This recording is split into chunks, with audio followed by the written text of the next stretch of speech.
Gentlemen, the single line formation.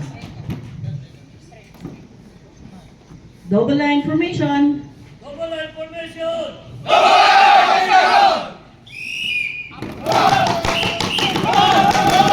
The double line formation is executed to support or beat up the single line formation.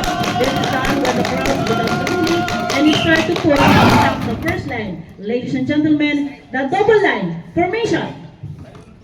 Umbrella formation.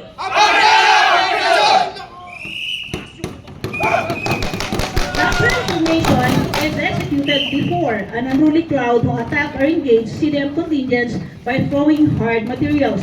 This serves as protection for contingents from getting harmed or injured. Ladies and gentlemen, the umbrella formation. Cover.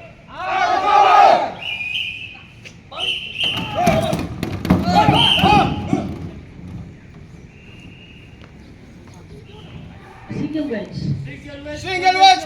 The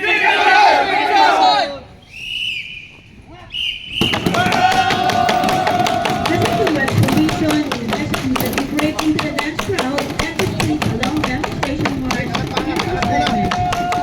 Ladies and gentlemen, the single wedge formation.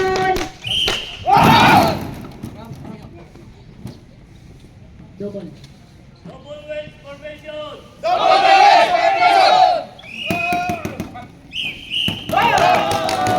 The double wedge formation is executed to penetrate or break the crowd.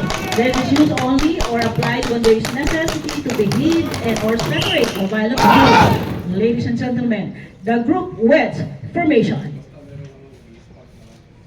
Arrow.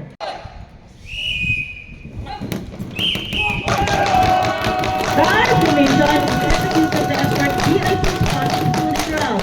The spearhead of the arrow formation is designed to divide the crowd at the center, allowing the VIPs to pass through the demonstrators. Ladies and gentlemen, the arrow formation.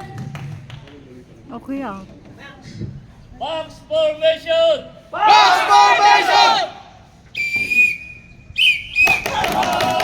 That formation is designated to isolate a violent crowd and eventual arrest of crowd leaders or those who initiate violence. Ladies and gentlemen, the box formation.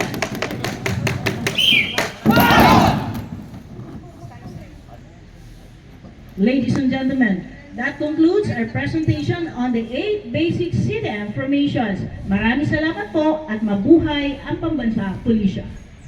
Column formation.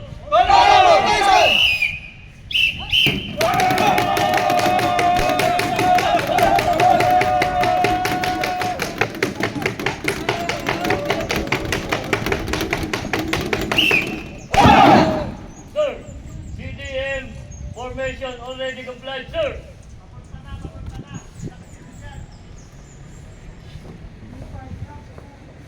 Pasulong, likod sa kanan.